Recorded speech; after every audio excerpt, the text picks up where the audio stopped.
Kitsune, bienvenue pour une vidéo cool. Oui. Comme vous voyez, j'ai mon petit tas là. Est-ce que ça vous étonne encore? Peut-être pas. Non. Mais bon, allez, on est parti. Ça fait plus de joie. Vas-y Alba. Oui, alors j'ai pris une suite, donc c'est le tome 8 de Bright Stories de Kaoru Mori aux éditions Kion, il me semble, oui. En gros, en fait, le fil rouge, c'est un docteur qui vient de l'Angleterre, qui va aller dans la région de l'Orient, en fait, et comment expliquer? Eh bien, en fait, c'est vraiment super intéressant de voir les coutumes et tout ça de l'époque, et surtout de ce peuple. Donc j'ai hâte de lire le tome 8 parce que je ne l'ai pas encore lu. Donc ensuite on est allé à la Medinasia et franchement j'ai craqué. Mais bon, j'ai pris quand même des sagas que je n'ai pas encore lues mais qui me tentent beaucoup. Donc il s'agit de The Ancient Magnus Bright de Kore Yamazaki aux éditions Komiku. Donc je ne saurais pas vous dire trop le résumé si ce n'est qu'il me semble qu'une jeune femme va finir l'apprenti d'un magicien qui est un peu spécial. Ça fait Belle et la Bête. C'est ça. Et il y a magie, etc. Donc magie, amour, mystère. Bête. Voilà. Tout ce qu'il y a pour me tenter. Et donc ici j'ai vu le coup de cœur incommensurable des Chroniques de la Fraise et ça m'a donné une envie incommensurable tout autant de l'acheter. Il s'agit de Elle Love Deka de Ayu Watanabe, donc aux éditions Pika. Donc ici, il s'agit d'une jeune femme de AEI qui vit seule dans un appartement et apparemment son voisin va avoir une fuite ou un truc du style et il va devoir vivre avec elle, donc c'est deux personnes du lycée. Donc le voisin qui se nomme Shusei. Le problème c'est que au Japon, un homme et une femme qui ne sont pas ensemble et qui vivent ensemble, c'est très mal vu. Donc apparemment ça va causer plein de quiproquos, etc. J'ai hâte de lire. Donc moi j'ai acquis la Medinasia, le Darwin's Game, que j'ai lu mais que j'ai perdu, mais là la photo. Elle le retrouvera. Oui, aux éditions Kion, donc écrit par Flip Flops. Donc voilà, c'est l'histoire d'un garçon qui se trouve embarqué dans un jeu, sans le vouloir, un jeu un peu spécial, une application dont le but consiste à tuer d'autres personnes pour acquérir de l'argent, voilà. Pourquoi pas? Donc lui il a rien demandé, il se retrouve au milieu de ça et il se demande un peu ce qu'il va faire et comment il va s'en sortir. Il va devoir se démerder. Voilà, et un peu comprendre aussi comment fonctionne ce jeu. Voilà. Pas facile tout ça, hein. Non. Alors, j'ai fini aussi des suites, enfin j'ai pas fini des suites, j'ai continué des suites pendant la Medinasia. Donc j'ai acheté le tome 4 de Bloodlad de Yuki Kodama aux éditions Kurokawa. Donc Bloodlad, c'est l'histoire d'une jeune fille qui va sans le vouloir se retrouver dans le monde du dessous, donc le monde des créatures fantastiques, vampires, loups-garous, etc. Et d'autres qu'on n'a jamais vues, hein.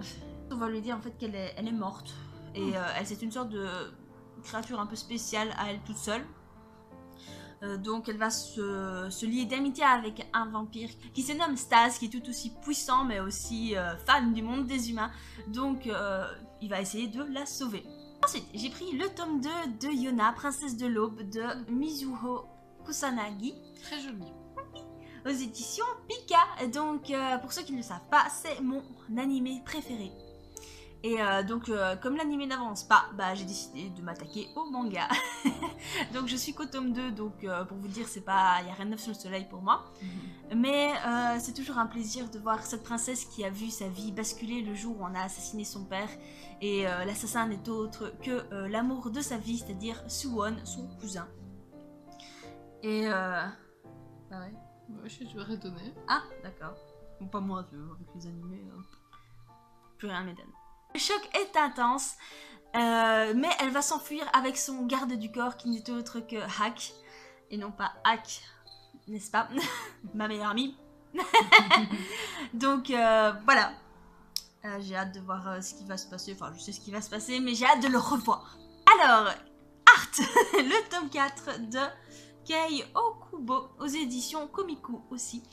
Donc nous suivons évidemment Arte, je ne sais pas comment on prononce, qui était une noble et qui va tout laisser tomber pour pouvoir être peintre et se faire du coup embaucher entre guillemets comme apprenti artiste par Léo qui va reconnaître la détermination que lui-même a eue en étant apprenti.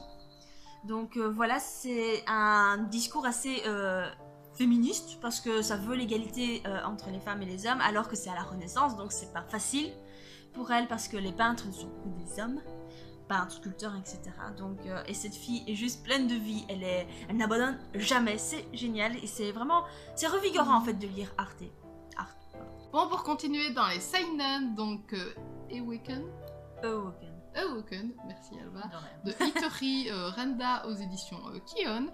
Donc ça raconte l'histoire d'un virus, on peut appeler ça comme ça, qui prend possession des gens pour les transformer en bêtes féroces qui bouffent les autres. Image à l'appui, donc comme ça. Et donc, voilà, ici, dans ce on est vraiment dans une phase de compréhension de ce virus un petit peu bizarre qui s'attaque pour le moment aux étudiants et qu'on ne sait pas trop comment est-ce qu'il se transmet, comment est-ce qu'il évolue et comment on l'éradique. Mais la couverture est super jolie, hein. Ouais, plus sympathique que l'image à l'intérieur. Ouais. Et donc voilà, il se transforme notamment en girafe. Des girafes tueuses. Voilà. Alors, dernier manga que j'ai acheté à la Medinasia, il s'agit de We Life de Yayoso aux éditions Kion. Donc We Life, ça raconte l'histoire d'Arata, donc qui a 27 ans et qui va prendre une pilule pour avoir un corps de 17 ans et intégrer la classe qui lui convient. Et il va devoir vivre sa vie en fait, une nouvelle vie. Comme 17 ans encore, avec Zac Efron. C'est ça. Sauf qu'ici, la pilule ne le fait pas vraiment... Il ne fait avoir que l'apparence, en fait. Il a toujours un corps de personne de 27 ans, donc qui fumait, qui n'a plus fait d'exercice. Et il y a vraiment des situations, mais hilarantes, parce que c'est comme si nous, on revenait à l'école et que... bah non, ça passe pas, quoi. On a oublié tout ce qui était algèbre, on a oublié les devoirs, on a oublié les conditions physiques. On n'a plus la même que quand on était... et on n'est plus en même forme, aussi. Donc voilà, c'est vraiment super marrant, je veux dire, à chaque tome, moi je me marre perso, donc c'est génial. Passons au roman. Donc j'ai acheté, c'est assez récent quand même comme sortie, donc il s'agit de Une lueur d'espoir de Kay Tucker, édition Hugo Roman dans la collection New Romance. Donc il s'agit de Catherine, donc je connais pas trop le résumé, mais on va quand même essayer. Hein.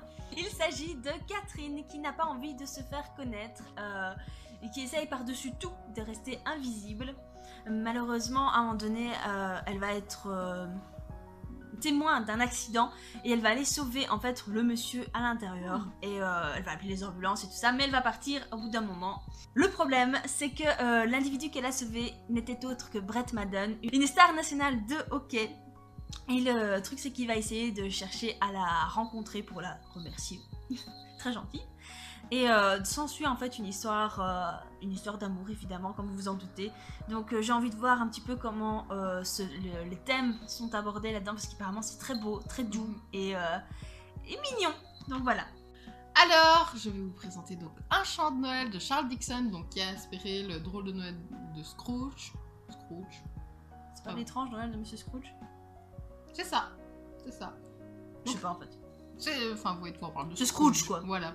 Donc, bien de Charles Dickens, donc pour Florence, qui je suis sûre nous regarde. On en aura parlé de Florence aujourd'hui, hein. Donc, voilà, donc Florence, vous connaissez. Donc, c'est un monsieur un peu pingre. Voilà, pas généreux du tout. Il est banquier, je pense, il travaille dans la finance. Ouais, c'est ça, il est banquier. Il travaille dans la finance, donc voilà, il est avare, il est grincheux et solitaire. Et méchant avec ses employés aussi. Voilà, méprisant. Et une nuit de Noël, il a une drôle de visite. Donc c'est la visite du fantôme du passé, du présent et du futur. Donc voilà, qui essaie de lui faire une prise de conscience pour qu'il devienne meilleur et qu'il ait un aperçu de sa vie passée, présent, est-ce que ça va donner à l'avenir. Donc voilà.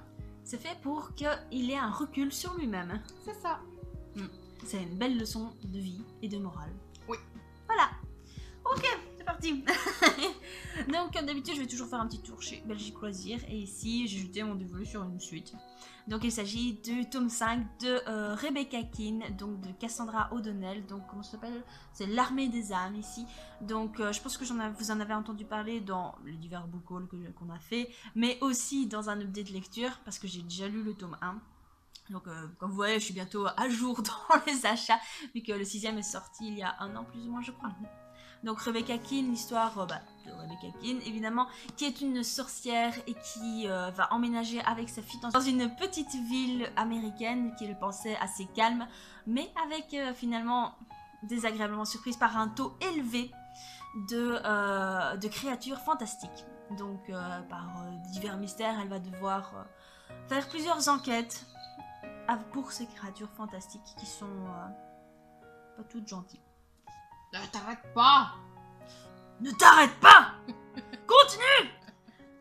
Donc, ne t'arrête pas de... Le pire, c'est qu'elle aime bien, hein, donc... de Michel Gagnon aux éditions Nathan. Et tu ne dois pas t'arrêter. Vas-y, continue. Donc, aux éditions Nathan. Donc, ça raconte l'histoire de Nora Thorson qui se retrouve voilà, sur une table d'opération, qui se réveille, qui se rend compte qu'elle a une cicatrice et qu'on lui a greffé quelque chose. Et d'un autre côté, on a Peter qui est un hacker et qui se trouve mêlé à un drôle de projet voilà, qui greffe justement des choses aux personnes. Comme par hasard, hein.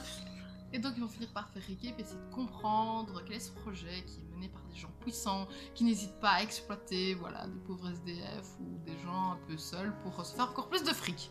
Ah oui. Donc un thriller très haletant. Haletant. Voilà.